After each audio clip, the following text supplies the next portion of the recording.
You're listening to Discography Discussion, episode 155, Life in Your Way. Hosted by Dan Terry. Trust me, guys, it'll be fine. Chris McCoy. And Joseph Wren. All night long, depending on who's asking. Presented by discussmetal.com. And if you needed more evidence that metalcore had a formula in the early 2000s, then you are ready for this episode of Discography Discussion. I am Joe. That is Dan. That is Chris. Formula. Extreme formula. What's up, gentlemen? What's up, Chris? Been a minute. What's up, Chris? It's been like 5 minutes, yeah. Did you want to talk about Hope's Fall this week? Do I? No, that's more Dan's band. I like that band, but that's definitely Dan's band. I feel like you've been duped, and that's basically what we're going to talk about for the first few albums. Well, you know, Life in Your Way is kind of like Hope's Fall without the space atmosphere. So, like, you talk about, the first couple of Hope's Fall albums, it's almost like Life in Your Way channels the first Hope's Fall album, but then adds in a lot of the modern quality of life changes that you would get out of a band that was channeling Hope's Fall in the, mid 2000s. I guess early 2000s. I mean, first record was 2003, so it's not like they haven't been in the game for a little while, but they're a lot like Hope's Fall, vocally especially. More specifically talking about Doug Venable's Hope's Fall. I wonder what Doug's doing. Well, he's definitely not doing this band. He's not, although we are meant to think he is. Vocally, he sounds very similar. And I love that about this band is I love in melodic hardcore those higher pitched screams where they're super intense, but for whatever reason they don't sound angry. Yeah, at the start of their discography, I don't hear the anger, and it's high pitch. It's Absolutely. The stereotype of just I'm going to yell at the microphone because that's what I'm supposed to do in 2003. Well, it's a hardcore based band, so of course you have to scream the vocals, but you don't have to be mad about it. We can be angry and loud without actually being mad. It's fine, right? Yeah, I don't think that they're angry even. I just get kind of a really, really positive vibe from this band, and they definitely are a lot of fun to listen to. I've been listening to them pretty much throughout their career. I have a feeling I'm going to be in the minority here, but I think that they're a great band and have had a really great career overall. I've known of the band since they've, been around. Just, I guess they came around, MySpace was kind of popping off back in the day. I mean, when they rose to prominence, and that was a little bit later on, I guess, in the career. With the Solid State record? Yeah, because they were on a smaller label, which I always want to say that they were called Indianapolis Records, but that's not correct. It's Indianola Records. And there were actually quite a few bands from Indianola Records that I really liked. And I'm probably wrong about this, but I think there was an Evergreen Terrace album out on Indianola Records. I haven't thought about that band. As Mercury Switch. If you remember them, they started out on Indianola Records. So, it really wasn't, that label really wasn't like a Solid State level of bands, but some of the bands that came from there would go on to become much better. So in that case, I think that, I think Life in Your Way just got better and better. But as far as what you were saying about when they kind of came out, that's around 2002, 2003, which I don't think any of us were probably too aware of them at that time. Yeah, I've been aware of the band, but actually sitting down and listening to their discography and actually listening to them at all over the last few weeks, I've never really gave them a chance or listened to them. Well, you're missing out, at least some of the time. I don't feel like I missed out too much on the first few records. But I'm also listening to them with, 2020 ears versus when that first record came out, 2003? 2003, yeah. So, it's hard to... I get that you might like it a little bit more just because it's kind of nostalgic for you and you've been a fan of that band since the beginning. It's kind of hard for me to go back, being introduced to the band and listening to that for the first time in 2020. Yeah, I heard them on one of the very first hardcore samplers that I got, which was an Indianola Records sampler. But yeah, I still got it somewhere. And I'll probably check out and see what the careers were of most of those bands after that. That is one thing that I guess streaming, you have playlists that are built, but I miss the old days of like samplers from like specific labels. That's how I used to find out about new bands. Yeah, because you never knew what was coming next. No. Unless it was a face down sampler, then it was like hardcore, metalcore, hardcore, and then maybe a death metal track. Right. Just kidding. I love you, Face Down Records. Well, before we talk about how much Dan loves Face Down, I'm going to take this time to say thank you to everyone for listening to the podcast. Thank you for listening and for subscribing. If you are not a subscriber, then you can find everything Discography Discussion at discussmetal.com. We are on Spotify, Apple and Google Podcasts, TuneIn Radio, Stitcher. So if you have an Amazon Echo or a Google Home, you have no excuse. Ask it to play the latest episode of the Discography Discussion podcast, and it will. We're also on Facebook and on Twitter at Discuss Metal. Be sure to like, favorite, and subscribe. It really helps us out. It lets us know you're listening. And now Dan is going to tell us all about 5-star reviews. Well, we love 5-star reviews on Discography Discussion. We love reviews of any kind anywhere, really. I just enjoy reading them, whether they're positive or negative. As a matter of fact, I also really enjoy all of the comments that we've been getting on each episode. Commenting on the episode, sharing the episodes, be that on Facebook or on Instagram, is a massive help to our podcast. And I really appreciate you guys have really been hawking these episodes to your friends and family. And for that, we salute you. Speaking of sharing the episode, we got a tweet from Chris V. He retweeted episode 152 and said, "New episode." Cigarette Liker says, "I saw the Chariot at the First Unitarian Church in Philly of the Haste the Day Farewell Tour. On their final song, Wolf threw a drum into the crowd, and it clocked my friend in the head, and he had to go to the hospital. That show ruled. Any chance you guys would do an episode on Coalesce?" Yeah, and I think I responded to that. Yeah, I mean, obviously, they're a band I've wanted to talk about for a long time. They're one of my favorites. Just haven't gotten around to it yet, but maybe I need to make it a priority. Did you guys see that video that was on Discord that they posted of the Chariot show where they got shut down mid-show and just went to this dude's house and finished? Did not. That's a classic Chariot YouTube video. I think I've watched that 7 or 8 times. I'm not going to say it was staged, but it kind of feels like a performance piece. I don't know, man. They seem pretty legit when they're like, yeah, apparently we're going to have to stop playing because somebody knocked over a bowl of lemons. He might be telling the truth. Who knows? Yeah. I think if it was staged, it's probably based on real events.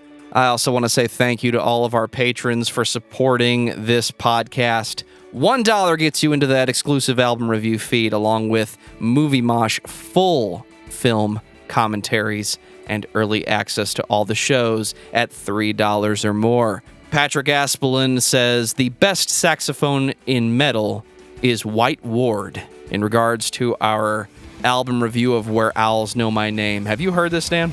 No, I just read that comment this morning, believe it or not, so I haven't gotten a chance to check it out yet, but I'll get back to you. I mean, you know how I feel about the saxophone, so. So, Dan, tell me about Life in Your Way. Well, I'm glad you asked me that, Joe.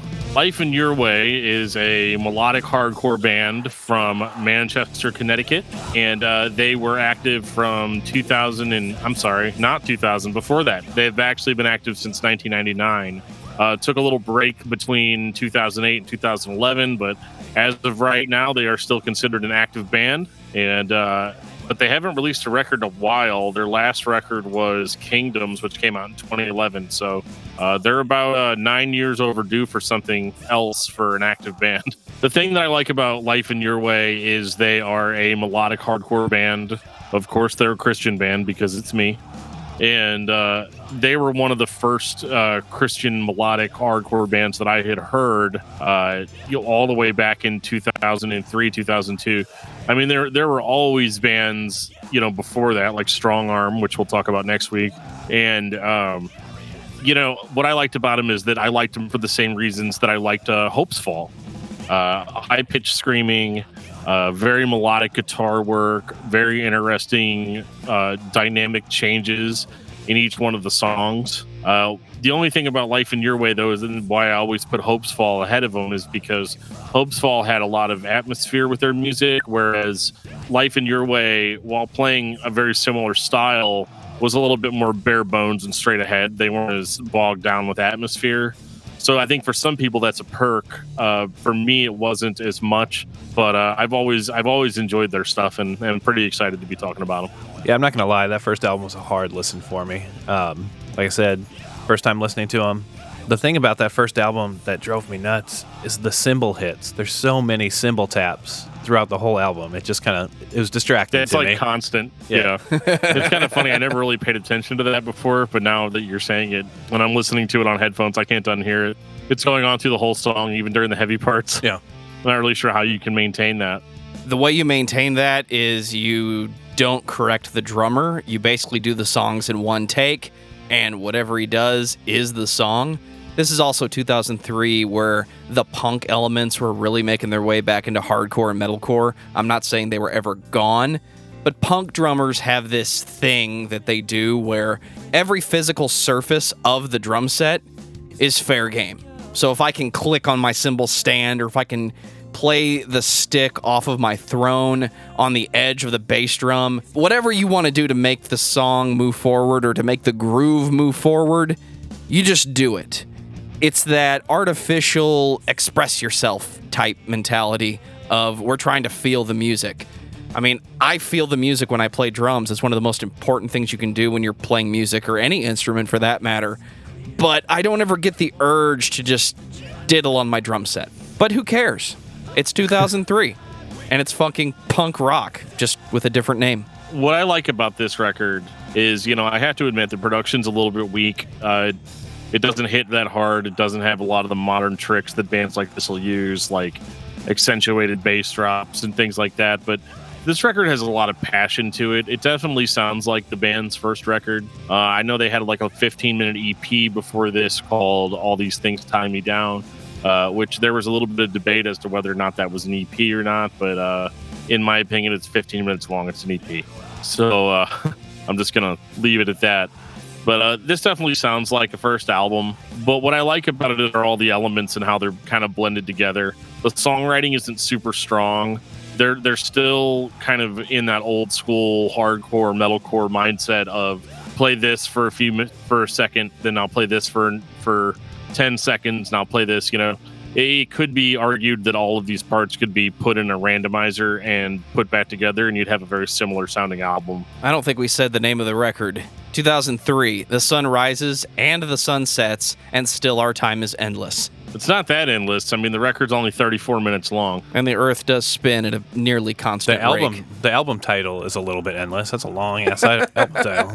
I mean, it's not the Chariot long, but yeah, it's definitely a long one. They were thinking about it, though, when they came up with that title. The whole idea was, we're going to do a ridiculously long album title because, again, it's a thing that happened in hardcore. Well, I think that a lot of thought went into this. I mean, 2003 is not necessarily the heyday for this type of music. I mean, it was still relatively underground. This is still too heavy to be lumped in with like a Dead Poetic, which I think their first record actually came out in 2004. They're not as they're still mostly hardcore with a little bit of singing thrown in there. Like I said, it's a lot like Hope's Fall's first record, but like a band just stays in that zone. I like the melodic guitar riff. I think there's a lot of feeling put into these songs, and I think really the only thing that's holding it back is the production value, which sounds not amazing. I want to believe there's feeling in these songs. I just don't anymore. I've heard a lot of bands that wanted to be Hope's Fall just replicate the melodic sound of the two guitar back and forth. I don't dislike the songs, but I don't hear the meat. I don't hear the feeling that they're trying to give me.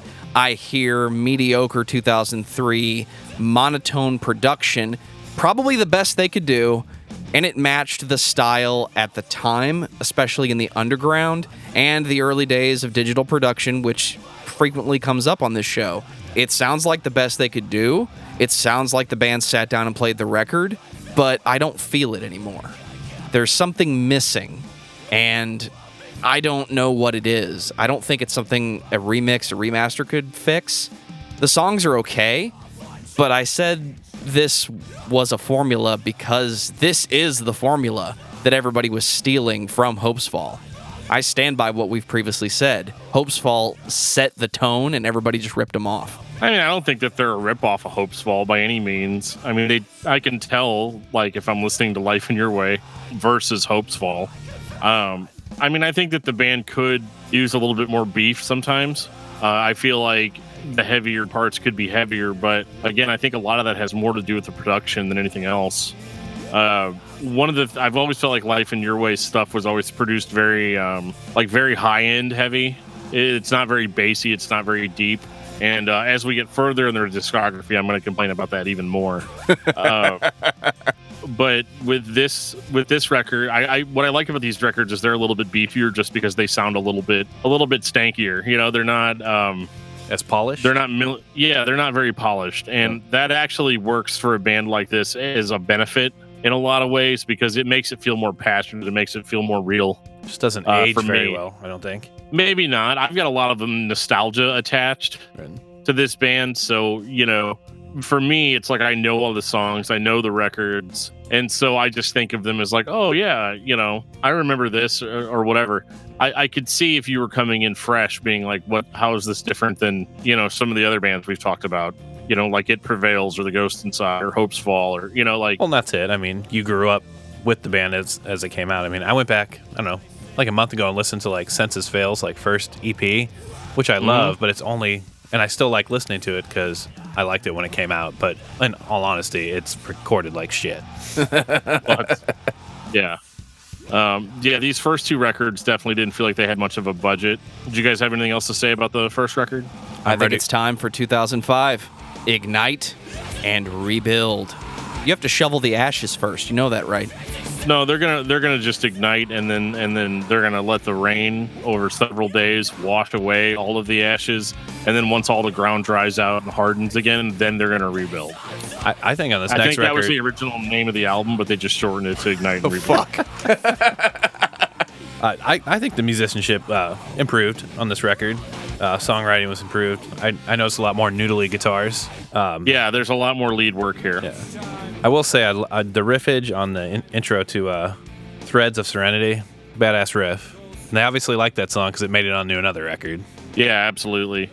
These records are kind of weird. So a lot of people didn't really know about Life in Your Way until they signed to Solid State, and so they kind of took their best stuff and kind of put it into the Solid State stuff. I think for Threads of Sincerity was on Waking Giants, wasn't it?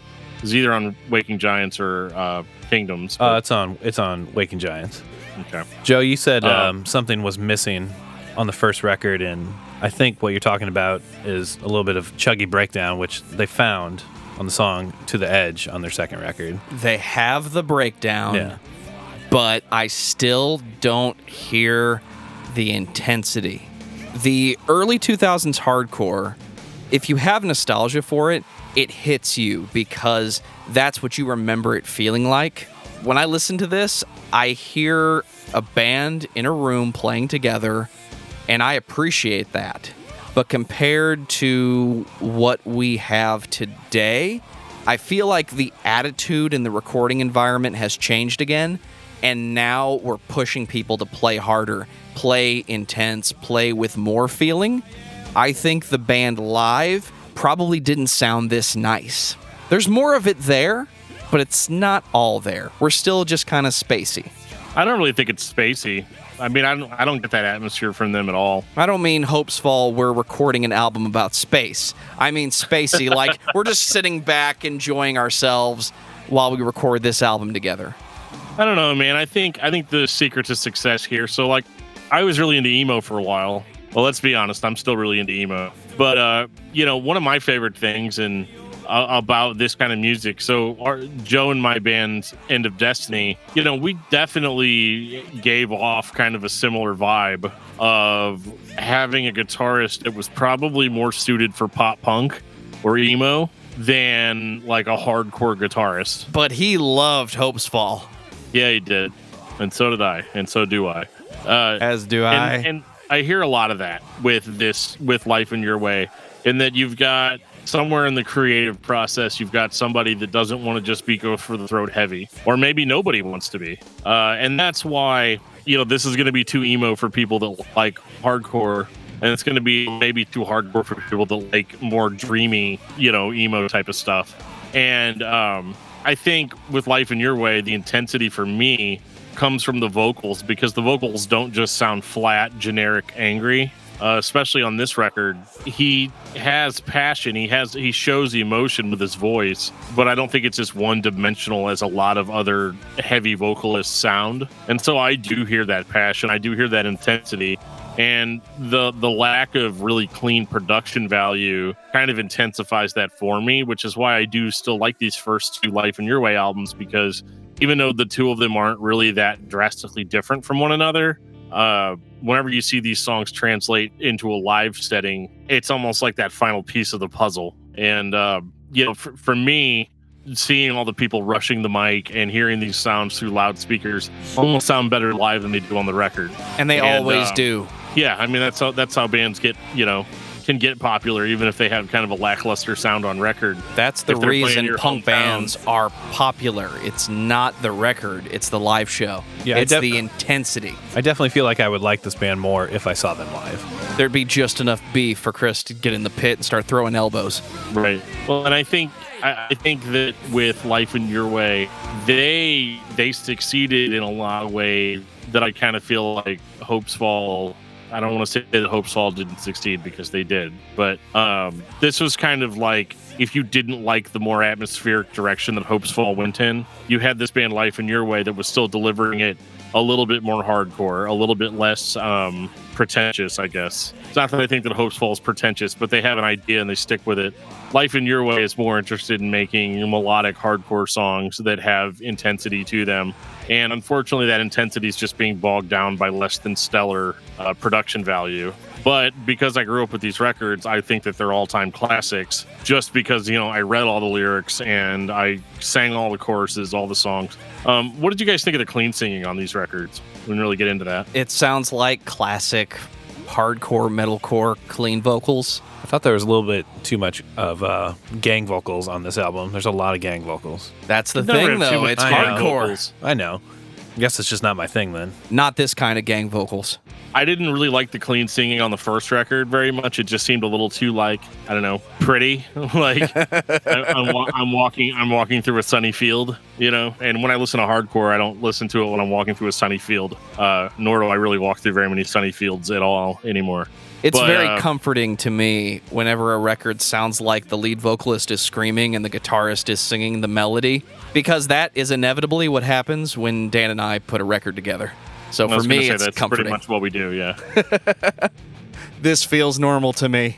All in all, I think this is a good record. I think it's a step up from the first one, but I think the two of them are not different enough from each other for it to really make a huge impact.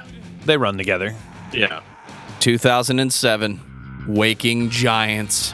Have you guys ever wanted to hear Life in Your Way with a budget? Yes. For the past two records, that's exactly what I've been looking for. This is so good that it might as well be a different band entirely. The vocals are just 10 times better on this record. They just sound more full, a little bit deeper, too. Yeah, the guitars are layered. The heavy is there. The beef is there. The anger, I hear more anger in that voice. You feel the record. Yeah. This is what I've been looking for with this band. It's unrealistic for me to expect the previous records to sound like this, but if they did, I would feel the emotion more than I am. This is almost like a Ludacris versus Norma Jean situation. They dropped this record, Waking Giants, and you have no idea that it's going to be this good. It's going to be this heavy. It's going to sound this much better. The songwriting is intricate. It's intricate. It's well thought out. It's hard to play. Dare I say even technical for being a melodic hardcore band. The breakdown in Reach the End is just I'm ready to throw down immediately. Oh, it was tough. I wanted to throw elbows, but I was listening to this on headphones alone in my room, so I wasn't going to do that. You don't ever throw elbows with yourself? It's just drywall, dude. There's a joke to be made there, but I'm going to leave it alone. All right. I was talking about shadowboxing. What are you talking about? Chris McCoy, the only guy that ever shadowboxed and won. Dude, the vocals are so much louder, so much angrier. The lead guitar work rules this record. It is just melody after melody after melody after melody with a little bit of dissonance thrown in there. I mean, oh my God, everything sounds super clean, and it still has the benefit of not having some of the more modern tricks thrown onto it. it's just a really good sounding record and some of their best material to date. And I got to throw out the song Salty Grave, which is my favorite Life in Your Way song ever, because it starts off basically sounding like a pop punk song. But whenever it kicks in and that higher pitched lead guitar work kicks in, oh my goodness, man, it gets so intense. And then his vocals come in, they just cut like a buzzsaw through the center of the song. This song still gives me the feels. And at the very end of it, whenever it builds up into this chaotic intensity, and then he just screams out, "I sink in my salty grave." Like, oh my God, dude. Like, I was talking about Salty Grave when I mentioned the formula. This is the sound of metalcore in my head if it's not Kill Switch Engage. It's not a bad thing. Don't kill me, dude. This is just, it's got everything. It's got all the stuff in it that I like. If you want to impress me on your melodic hardcore album, start a song off heavy, go into a gang vocal laden like dirge in the middle of it. Write Hopes Fall on the album cover. Then have the lead singer stop everything and just start talking over the song, and then build into one of the craziest breakdowns that you can come up with, and I'm going to be on board. And I dare you to listen to Salty Grave, and when he's like, I learned to either sink or I learned to either swim or drown, his voice sounds almost identical to mine, to the point where people have been like, dude, is that you on that song? And I'm like, nope. I love Salty Grave. I love Reach the End. I love We Don't Believe. I love Threads of Sincerity. The Shame is a good track. Oh, The Shame. This record is still in my regular rotation since 2007. It's never left. Life in Your Way went from being a band that I just thought was kind of cool to being a band that, like, I consider them to be like the example of melodic hardcore. And I compare a lot of the bands that sound like them to them, and I just think that they do it better. This record is just very immaculately put together. And I do have one major gripe with it, though. Turn the bass up, not the bass guitar, just like put more low end into it. This is such a wanky lead guitar heavy album that I almost can't stand to listen to it on high volume because it's so shrill sounding. Anybody else get that from this? Late 2000s hardcore had the dry bass thing going on. I'm thinking of Sum 41 and the fact that the bass was literally plugged in direct. No low end, no beef. It's something that was lacking in music that has thankfully returned. Needs more punch. I get it. Yeah, because like even whenever I listen to it on my sound system, I have to like turn the bass booster up quite a bit in order for it to be enjoyable for me to listen to. And I think maybe that, like, I could see that maybe the band sat down with an audio engineer and they came up with this sound and they felt like it was perfect for them. But man, it just I just have a lot of trouble listening to it on high volumes. It's one of those records where I actually have to like listen to a lower quality version of it in order to get some of that shrillness to go away. You know you can turn the highs down on your sound system, right? Yeah. Try that next time. I did. Instead of bass up. I bassed up and turned highs down. I'm off my game tonight because I missed the opportunity to point out that Dan just said turn the bass up. I did. It's almost like I've been listening to rap. So after Waking Giants, where the band is basically at their peak, this was around 2008, they just decided, well, we're done. We've gotten as good as we're going to get. I don't know if that's the reason or not. I'm just kind of speculating here. But, ladies and gentlemen, it's a hardcore band. Yeah. I mean, they just, how long do you think they're going to be around? So they kind of just disappeared. But the weird thing about, they didn't just disappear. They did like a final show. It was sold out. It was amazing. I've seen videos of it. I didn't get to make it to any of the final shows, but that's fine. I'm just talking about it, 13 years later, but I'm totally not upset about it. Not upset about it. Luckily for me, they signed to a record label called Come and Live, which was Chad Johnson's label. Chad's also the guy putting on Furnace Fest this year. And so, huge shout out to Chad. Please let us come to Furnace Fest. And they put out, well, basically, so this is them trolling me hardcore because Kingdoms is technically not a full-length album.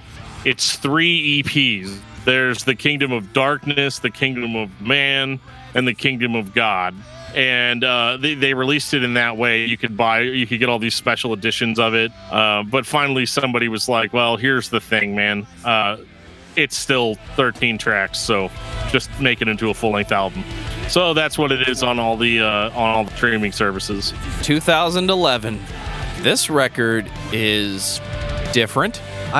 It's funny that you say that it was 3 different EPs because I felt like track 5 there was just way more punch. Like it was something new. Like it was just way heavier. Well, yeah, because that's the okay. So first of all, Jake Lurs of August Burns Red was on that song. Right. So it's got to be a little bit heavier to facilitate him. They found the double bass pedal with this album. They used the shit out of it. The reason why the first 4 tracks don't sound as heavy as the next 5 or the next 4, I don't know. Anyway, it's divided into 3 parts. And so track 5, Ruler of the Air, is the first track off of the Kingdom of Darkness.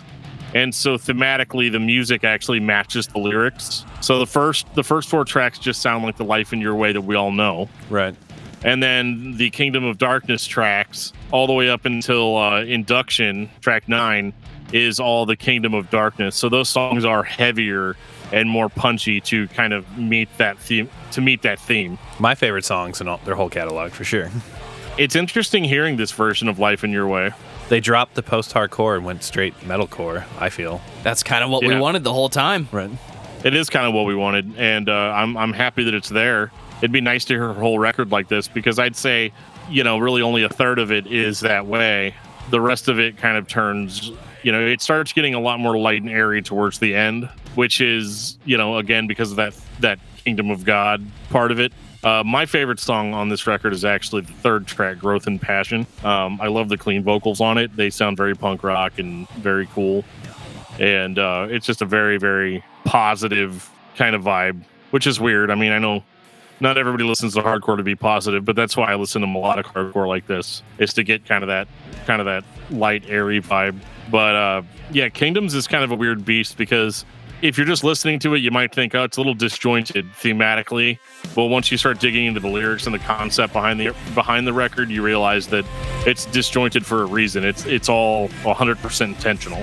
I still have mixed feelings about bands give me this large concept and they expect me to dive into it. But this record as a whole, you can enjoy it even if you don't have the concept. The riffs are there, the production's there, the vocals are there, there's melodic, there's heavy, there's beef. It sounds like the next record by this band. The double bass assault, I like it. And it sounds good. You want more of this, and it's frustrating that this is the last thing we have. Even though the band is technically not gone, they just haven't done anything for a few years. Yeah, I think that's the biggest thing about this band, is that, this was the logical step forward.